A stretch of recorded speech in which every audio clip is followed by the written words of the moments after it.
What you are about to hear is the kind of story that stops you mid-breath. The kind that makes you put down whatever you are holding and forget entirely that you had somewhere else to be. Because this is not just a story about a wedding. It is not just a story about a jealous ex-boyfriend who could not accept that a woman had moved on. This is a story about a woman who spent years being quietly erased by a man who needed her small to feel large. And one single night, the most beautiful night of her life, when the entire world proved, in the most devastating and unforgettable way possible, exactly how wrong he had always been. A man walked into her wedding reception and slapped her across the face in front of 300 people. He was arrogant. He was certain. He had spent years training her to absorb his cruelty in silence, and he fully expected that tonight would be no different. What he did not know, what he could not have prepared for in 1,000 lifetimes, was who was already watching from across that ballroom. Who her husband actually was.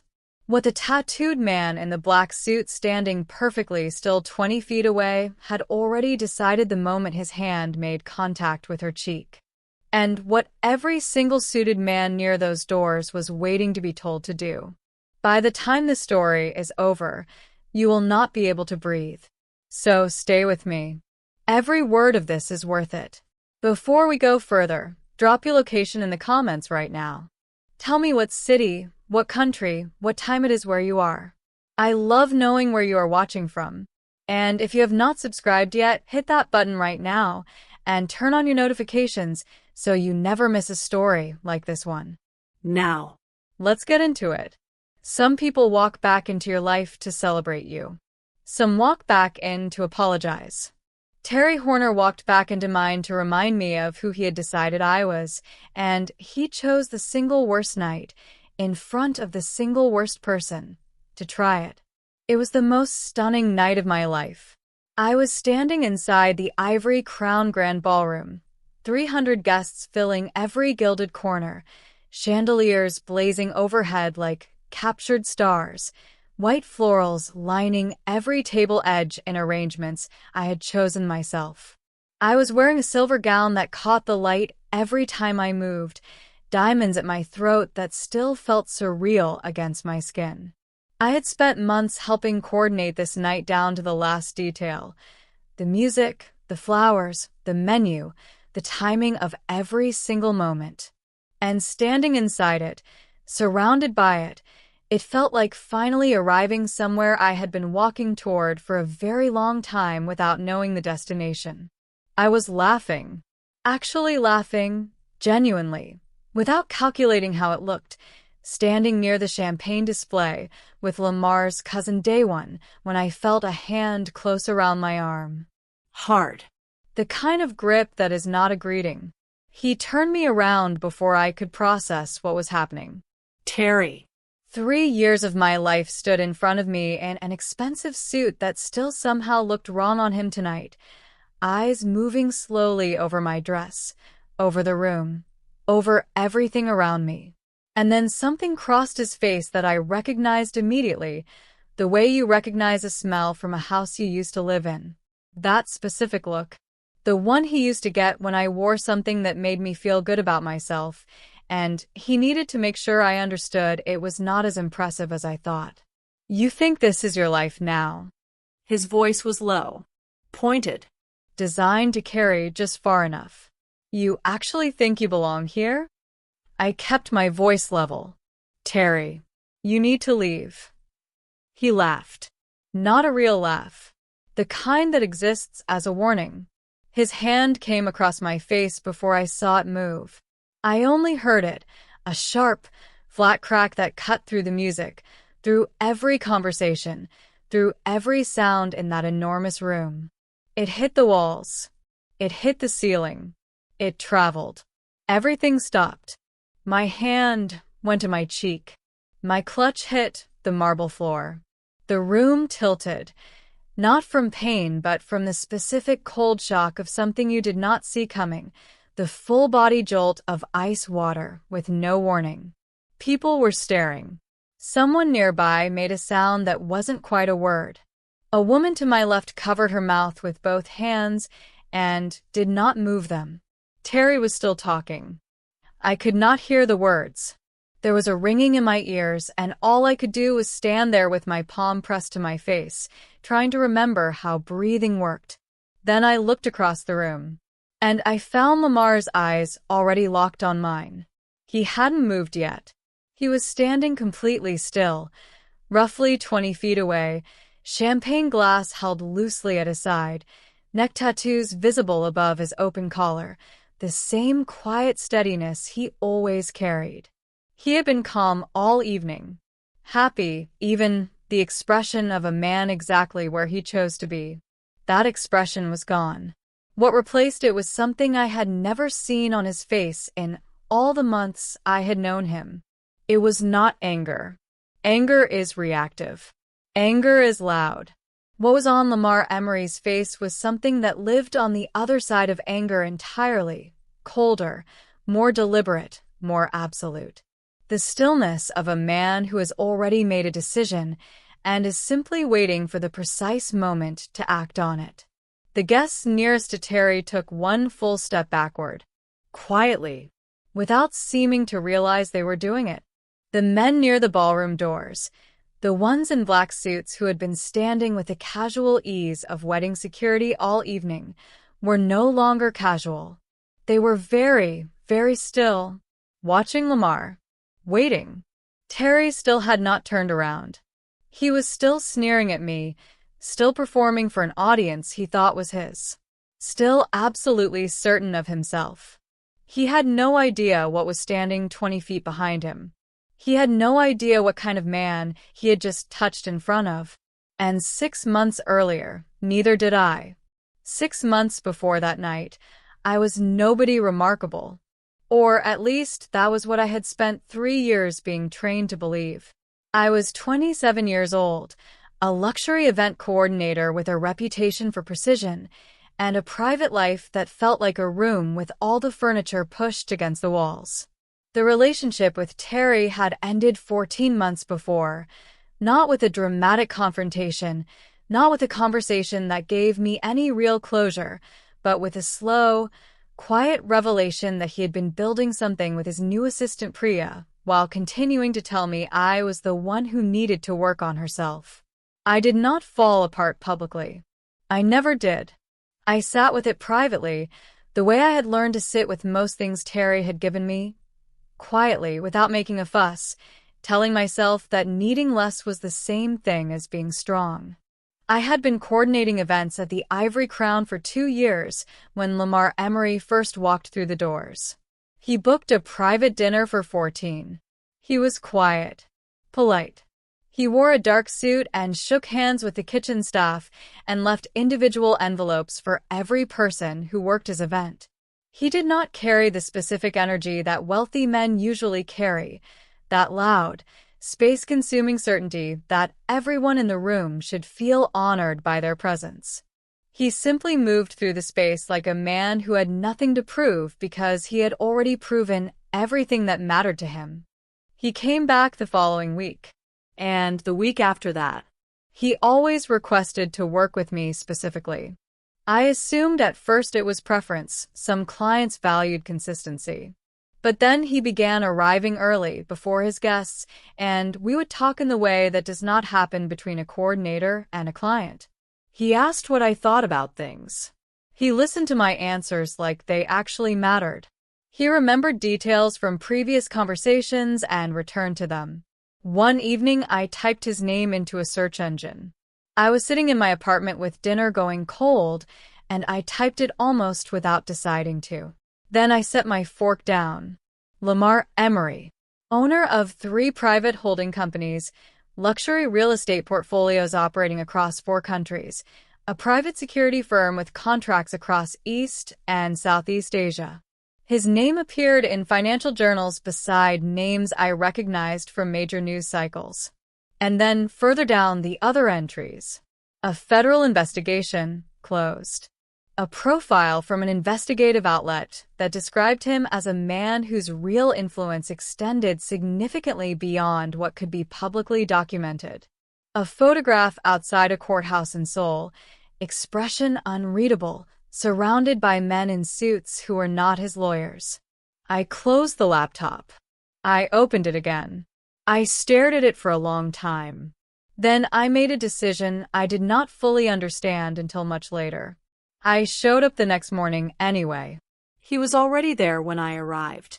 Coffee in front of him. Unhurried. He looked up when I walked in and said, before I could pull out my chair, "You searched my name." Not a question. I sat down. I did. He nodded, unsurprised. "I have questions," I said. "Ask them." I thought about which question I was most afraid to ask, because that was clearly the one that actually mattered. I looked at him directly, at the steadiness in his face, at the calm that I was beginning to understand was not passivity but precision, and I asked it straight. "Are you dangerous?" The room felt very quiet. He considered the question the way a person considers something they have thought about carefully themselves. He didn't rush to reassure me. He didn't perform innocence, which, strangely, was the thing that actually steadied me. "To people who give me reason to be," he said. "Never to people I care about." I sat with that for a moment. Is that supposed to make me feel better? "It's supposed to be honest," he said. "Which I think you want more than comfort." He was right. I had spent 3 years with a man who said precisely what I needed to hear, while doing exactly whatever served him. Honesty, even difficult honesty, honesty with weight to it, was worth more to me than a smooth answer and a practiced smile. We talked for 2 hours that morning. He told me his business operated in spaces that were not always clean, that there were people who disliked him with real and lasting intensity, that being close to him came with a weight he would never insult me by pretending was something lighter than it was. He said he had never presented himself as something other than what he was to anyone he respected. He told me I could walk away, and he would understand it without bitterness. I did not walk away. What I did not know yet, what neither of us had spoken aloud, was that his world and my past were already connected. That Terry Horner's name was already in a document in Lamar's office. That the night Terry walked into my wedding reception, he was not just crashing a party. He was completing a move in a game he thought he had been winning. He had no idea the board had already been flipped. And that is where this story truly begins. Terry had been in my life for 3 years. And for at least 2 of them, I had been quietly disappearing. It never starts loudly. That is the thing no one tells you about that kind of relationship. It does not begin with someone raising their hand or grabbing your arm. It begins with something small enough to explain away. A comment about the dress you chose. A suggestion that you were being oversensitive. A look across a restaurant table that said you had said the wrong thing again, and he would explain precisely how later, when he had the patience to walk you through it. Terry was charming. Everyone said so. He remembered people's names. He held doors. He was the kind of man who made excellent first impressions at every social event you attended together, and so when he told you privately that you had embarrassed him at that event, or that your career goals were somewhat unrealistic, or that your friend Bria was not the kind of influence you needed in your life, you believed him. Because a man that universally liked could not be consistently wrong about you specifically. I stopped applying for the senior coordinator position I had been working toward because he said the extra hours would make me difficult to be around. I stopped wearing the slate blue dress I loved because he said it gave the wrong impression. I stopped spending time with the people who made me feel like myself because he had a specific, well-reasoned explanation for why each of them was a problem. And I told myself I was simply growing, becoming more considered, needing less. I did not understand, until much later, that I had not been growing. I had been disappearing. One small, reasonable-sounding concession at a time. By the time I left him, there was very little of me left to take with me. What I did not know was that what was coming, the ballroom, the chandelier light, the sharp flat sound of his hand against my face, the silence that followed, would be the night I finally, completely, came back. Stay with me. Because what happens next changes everything. Terry Horner never hit me. I want to be clear about that because it matters. Because the absence of that particular violence was the thing he used to keep me confused for so long. He never raised his hand. He never left a mark that anyone could see. What he did was quieter than that, and in some ways, harder to survive, because quiet damage does not have a name you can say out loud at a dinner table without people shifting uncomfortably in their seats. It started with small things. It always does. A comment about my laugh, that it was too loud for certain rooms.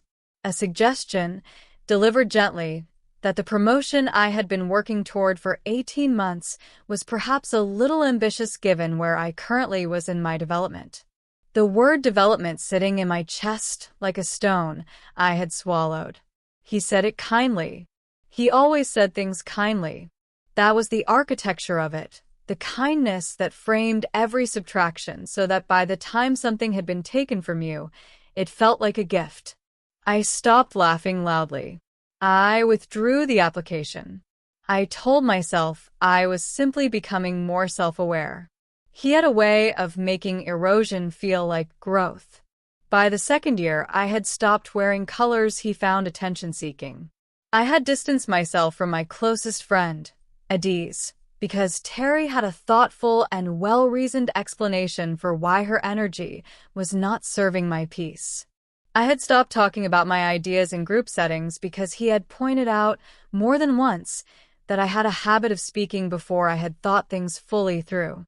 And because he said it with such patience, the patience of a man genuinely trying to help, I believed that the problem was mine to fix. The third year was the quietest. Not peaceful quiet. The other kind. The kind that settles over a house where someone has stopped bothering to argue. I functioned. I was good at my job. I smiled at the right moments. And somewhere underneath all of it, in a place I had stopped visiting because it was too painful to spend time there, the version of me that had once had opinions and desires and a laugh that filled rooms was waiting, very patiently, to find out if she would ever be let back in. When it ended, I did not feel free immediately. That is the part the stories always get wrong. I felt empty, unsteady, like someone who has been gripping a railing for so long that when it is removed, standing upright on your own feels less like liberation and more like a balance problem you no longer know how to solve. I carried that unsteadiness into the 2 years that followed, into my work, into every room I entered. I was still carrying it the morning Lamar Emery walked into mine. The booking came in on a Thursday afternoon, 48 hours before the event date, which in the world of luxury private dining is not a last-minute request so much as a minor act of chaos. 14 guests. Private dining room on the upper floor. A menu that had to be rebuilt almost entirely around specific dietary requirements that arrived in a document more organized and detailed than most corporate briefs I had ever received. The name on the reservation was simply L. Emery. I noted the precision of the document and assumed I was dealing with an assistant.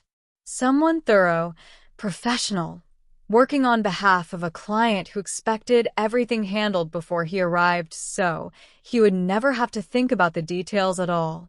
That type of client was common in the upper floors of the Obsidian.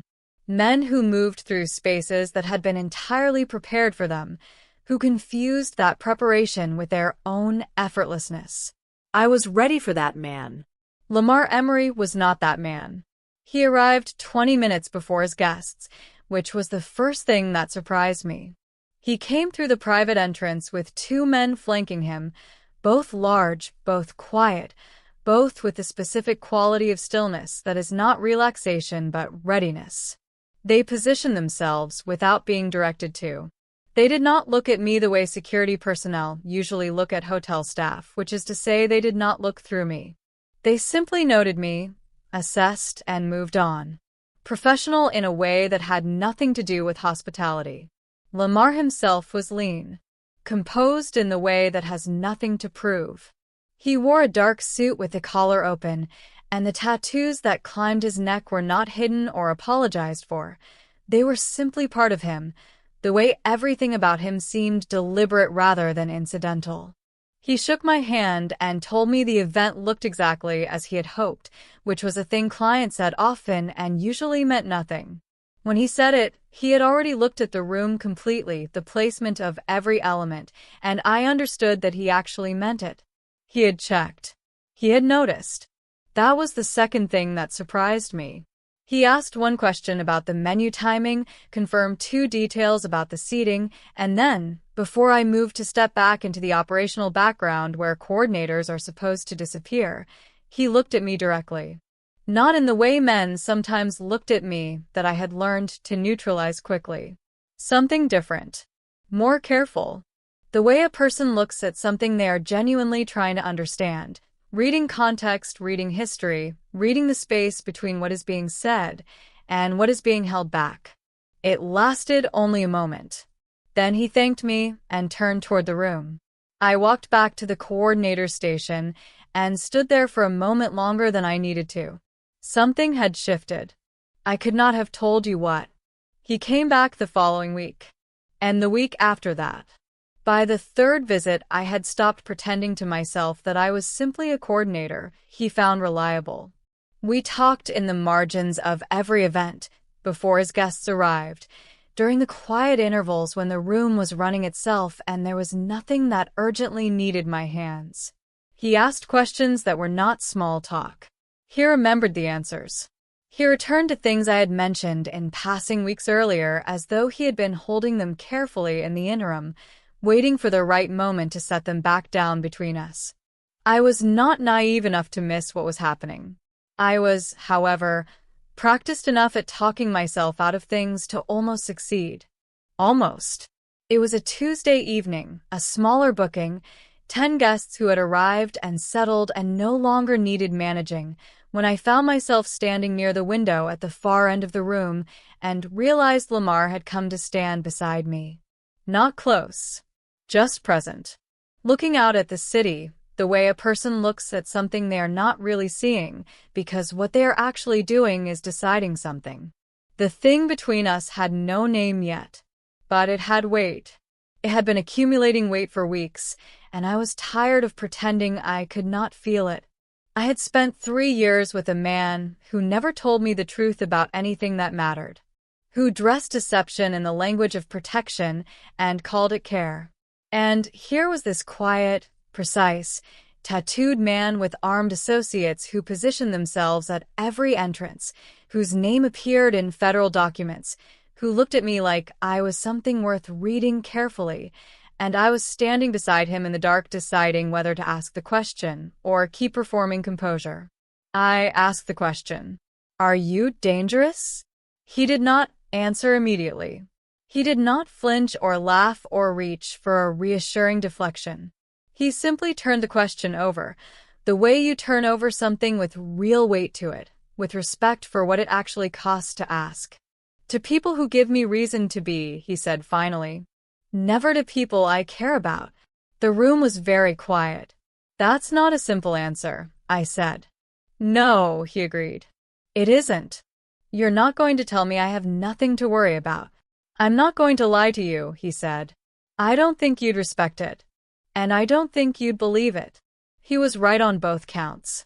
3 years of beautiful lies had recalibrated something in me permanently. Complicated truth felt safer than comfortable fiction. At least with the truth you knew what you were standing on. I looked at him for a long moment. He looked back without filling the silence. That was the most intimate moment of my life. Nothing had been touched. Nothing had been promised. And I already knew, with a certainty that settled somewhere below thought, that I was in a completely different kind of trouble now. It happened gradually and then all at once, the way most things do when you have been choosing not to look directly at them. The first time I noticed the vehicles, I told myself it was coincidence. A black SUV idling outside the restaurant where we had dinner on a Wednesday evening. Another outside my building the following morning, gone by the time I came back downstairs with my coffee. Different plates each time.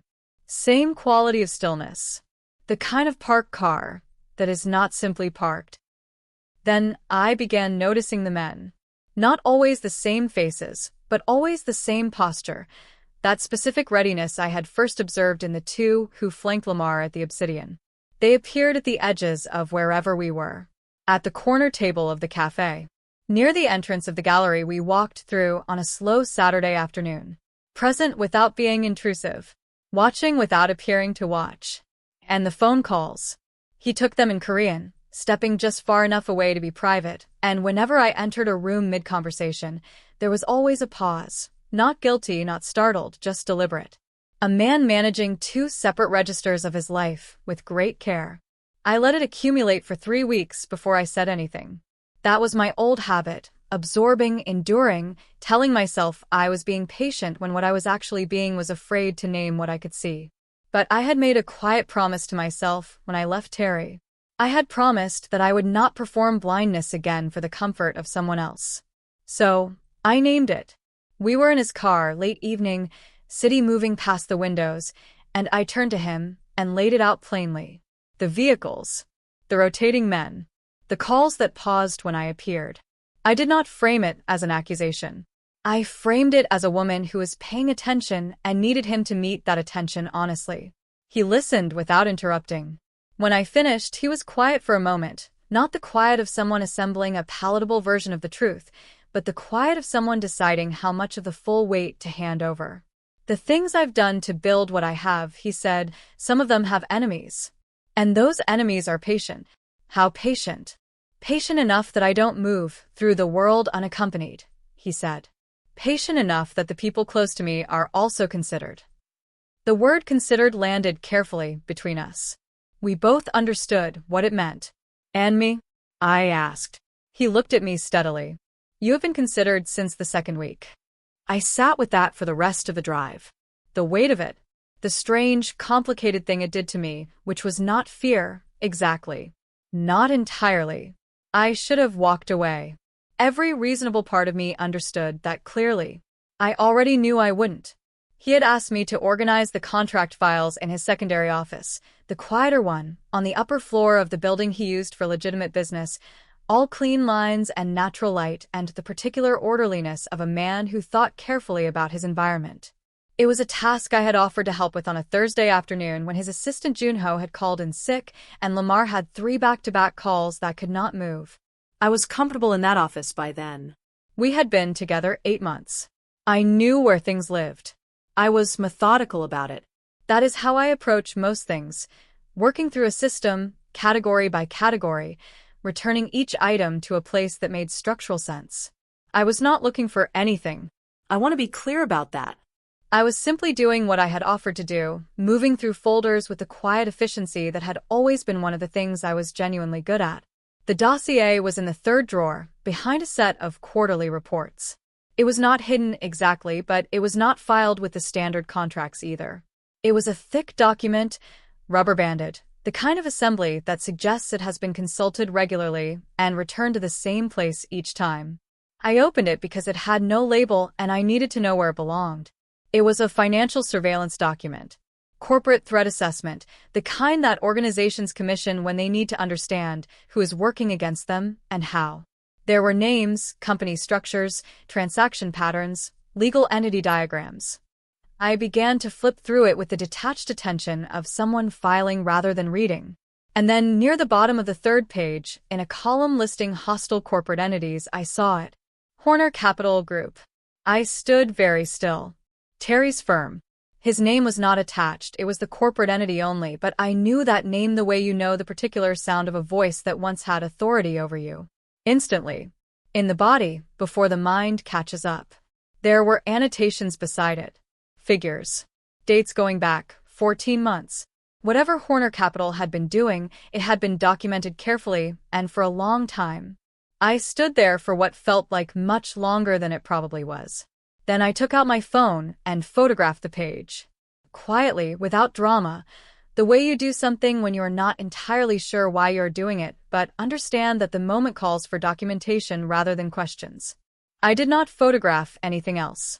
I closed the dossier, returned it to the exact position I had found it, and continued organizing the files. I did not tell Lamar what I had seen. I told myself I was waiting until I understood it better. That was partially true. The photograph sat in a locked folder on my phone for 3 months. It would become the most important thing I owned. The message came through 6 weeks before the wedding, on a platform I used occasionally for vendor communications, not my primary channel, not something Terry would have known about. The account that sent it had no profile image and a username that was a random string of characters. The message itself was 4 sentences long. My name is Suyun. I worked for Terry Horner for 2 years. I know who you married. I think you need to know what is coming. I stared at it for a long time before I replied. We met in person 4 days later, at a coffee shop in a neighborhood neither of us had any natural reason to be in.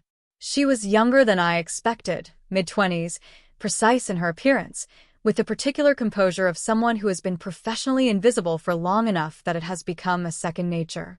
She sat across from me with a flat expression that was not coldness but containment, and she set a small envelope on the table between us before she said a word. Inside was a USB drive. She told me she had been Terry's executive assistant for 23 months. She had managed his calendar, his correspondence, his private communications, all of it. She had been, in her own words, useful enough to be trusted and junior enough to be ignored, which meant she had seen everything. She told me that Horner Capital's operations against Lamar's business interests were not opportunistic. They were structured. 14 months of coordinated financial interference, shell entities placing strategic bids against Lamar's development projects, manufactured delays in regulatory approvals through contacts Terry had cultivated over years, a sustained and patient effort to erode the legitimate side of Lamar's empire from the outside in. The goal, as she had understood it from the conversation she was not supposed to have heard, was not destruction. It was destabilization. Enough damage to force Lamar into reactive decisions that could then be used against him. And then she told me about the wedding. Terry knew the date. He had known it for 2 months. He had talked about it, in her presence, on calls she had documented, not as the impulsive act of a scorned man, but as a calculated final move. A public humiliation at the highest visibility moment possible. A scene witnessed by everyone in Lamar's world, designed to introduce a specific narrative about Lamar's control, his judgment, the kind of woman he had chosen. It was not a man who could not let go. It was a coordinated campaign, with a planned finale. I drove home with a USB drive in my bag and sat in my car outside our building for 15 minutes before going inside. I now held 2 things. The photograph from the dossier, connecting Terry's firm to Lamar's threat assessment, and Suyun's recordings, connecting Terry personally to the strategy behind it. I had not known I was building a weapon. I understood now that I had been building one for months. The ballroom was everything I had designed it to be. 300 candles. White florals banked along every surface. The chandeliers at full brightness, so the room felt like something inside a jewel box, warm and enclosed and luminous. The music was exactly right. The timing of every course had run, without a single deviation. I had spent 11 months coordinating other people's perfect nights, and this was mine, and for the first 3 hours of it I allowed myself to simply be inside it without managing anything. Without calculating. Without waiting for something to go wrong. I was standing near the champagne display, with Lamar's cousin Day One, laughing at something he had said, when I felt the hand close around my wrist. The grip was the first thing. Hard and immediate, the kind that communicates ownership before a single word is spoken. I was spun around before I had processed what was happening. Terry. He was dressed well enough, but carrying himself badly. The specific looseness of a man several drinks into a performance he had been rehearsing for weeks. His eyes moved over me the way they always had when he needed to find something wrong, scanning my dress, my jewelry, the room behind me, assembling his grievance in real time. "Look at you," he said. Low. "Designed to reach me and no one else. You really think this is yours?" It was not a question. It was the same sentence he had been saying to me for 3 years in different arrangements, the fundamental argument of his life, which was that I was not allowed to be more than he had decided. "Terry." I kept my voice level. "You need to leave." He smiled. The smile that lived just before something terrible. His grip on my wrist tightened by a degree that was also a message. "I heard about the wedding," he said.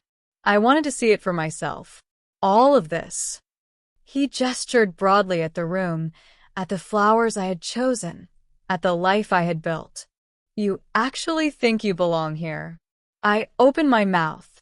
His hand came across my face before I finished the breath. The sound was flat and sharp and total. It cracked off the marble floors and the vaulted ceiling and traveled to every corner of that room in the same instant. The music did not stop immediately. It took 2 more beats before it faltered, but every human sound stopped at once. 300 people inhaled together and held it.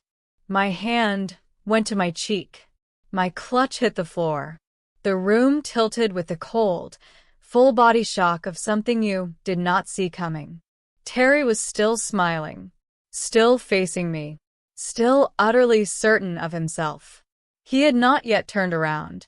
He did not yet know that the room had gone the specific quality of silent that has nothing to do with shock and everything to do with deference. He did not notice that the guests nearest to him had stepped backward without deciding to. He did not know that Lamar had crossed half the ballroom without making a sound and was standing 4 feet behind him. I looked past Terry's shoulder and found Lamar's eyes already on mine. He was completely still. The happiness that had been on his face all evening was gone, not replaced by anger, but by something that lived beyond anger, something colder and more absolute and more deliberate. The expression of a man who has already decided, who is simply waiting for the precise moment. Terry was still talking. I could not hear the words. I could only watch Lamar's face and understand, with complete clarity, that Terry Horner had just made the last miscalculation of his life. I did not see exactly how it happened. I did not need to. One moment Terry was standing 4 feet in front of me, still performing, still convinced the room belonged to his version of events. And then Lamar spoke, not loudly, not with any of the theatrics the moment seemed to demand, just a few words in a register so quiet and so final that the air in the room changed around them. 2 of the suited men materialized at Terry's sides with the fluid efficiency of people who have done this before and have long since stopped finding it remarkable. Terry's smile flickered. He looked around at the room, at the faces, at the configuration of bodies that had rearranged itself so completely and so calmly around him, and something moved across his face that I recognized as the specific fear of a man who has just understood, too late, the size of what he walked into. He was removed without violence. That was the most frightening part. There was no scene, no struggle, nothing that would give him the narrative of being handled unjustly. He was simply redirected, firmly and completely, toward an exit he had not chosen. And then he was gone, and the room exhaled, and the music resumed, and Lamar turned to his guests with the composed grace of a man for whom this had been a minor interruption. I excused myself. I found a side room off the main corridor, a small anteroom used for vendor staging, quiet and dim and blessedly empty, and I sat on the edge of a chair and pressed a cloth I had taken from a passing server's station to my cheek and allowed myself, for approximately 4 minutes, to feel everything I had been holding back since the sound of that slap had traveled across the ballroom ceiling. I did not hear the door open. Mrs. Hyunja Emery was a small woman who occupied space the way certain people do, not by filling it loudly, but by making it arrange itself around her. She was dressed with severe elegance, her silver hair immaculate, her posture the kind that is not performed but simply is. Lamar had her eyes. The same quality of seeing things completely before responding to them. She crossed the room without hurrying. She looked at my face, not with pity, which I could not have borne, but with the clear-eyed assessment of a woman who had seen worse and knew the difference between damage and devastation. She said almost nothing. That was the thing I would remember most. She reached down and unclasped the thin gold bracelet from her own wrist. I recognized it immediately. I had seen it in photographs Lamar kept, photographs of his grandmother, of family gatherings, of the women who had built the foundation of everything he was. She took my hand and placed it on my wrist and fastened it with the same quiet efficiency with which she had done everything else. Then she looked at me for one long moment and left. I sat alone with the weight of it on my wrist, slight and warm and irreversible, and understood, without needing anyone to explain it, exactly what had just been given to me. Not consolation, not sympathy. Recognition. The only kind that mattered in Lamar's world. And she had decided I had earned it. The federal case had existed long before I knew anything about it. 18 months of investigative work, financial forensics, witness interviews, subpoenaed records, a structure built carefully and patiently by people whose job it was to dismantle exactly the kind of operation Terry had been running. They had the corporate architecture. They had the transaction patterns. They had enough to understand the shape of what Horner Capital had been doing to Lamar's legitimate business interests and to several other entities besides. What they did not have was the direct line. The thing that connected Terry Horner the person to the directives that had been executed under layers of corporate insulation, the specific evidence that placed his hands on the wheel rather than simply in the vicinity of it. I contacted Lamar's legal team the morning after the wedding. Not because anyone asked me to, not because Lamar had suggested it, or because I had been directed toward it. I contacted them because I had been carrying two things for months, and I understood now with complete clarity what they were for. The meeting lasted 3 hours. I brought my phone, the photograph still sitting in its locked folder exactly where I had left it the afternoon I found the dossier. I brought the USB drive Soo-Yun had handed me across a coffee shop table 6 weeks earlier. The attorneys were very still while I explained the sequence, how I had found the document, why I had photographed it without saying anything, how Soo-Yun had reached out, what she had told me about the wedding being planned rather than impulsive. When I finished, the senior attorney looked at his colleague for a moment and then back at me. He said the photograph established Terry's direct awareness of the surveillance operation at a date that predated the corporate restructuring his defense would have used to create distance. He said Soo-Yun's recordings, combined with the photograph, closed the gap the investigation had been unable to close for 7 months. He said the case was complete. Terry Horner was arrested on a Tuesday morning outside the building that housed the offices of Horner Capital Group, in the kind of clear and unremarkable daylight that makes everything look ordinary until it isn't. 4 federal agents. No drama. The footage ran on 2 news channels by mid-morning. I was in the kitchen when it came on. Coffee in my hand. The bracelet on my wrist catching the morning light the way it did every day now, something I had stopped noticing as remarkable and started noticing as simply mine. I watched the screen for a moment. Terry's face, caught mid-sentence, the specific expression of a man who had spent his entire life certain that consequences were for other people. I turned the television off. I did not feel triumphant. I had expected to, and the absence of it surprised me at first. But what was there instead was something quieter and more permanent than triumph, something that settled into the body differently, into the bones rather than the surface. I felt safe. Not rescued. Not relieved. Not grateful to have been spared. Safe in the way that belongs to you entirely when you are the one who built it, when you looked clearly at what was coming, held on to what mattered, and at the precise moment it counted, refused to be small. I had put myself there, and I intended to stay.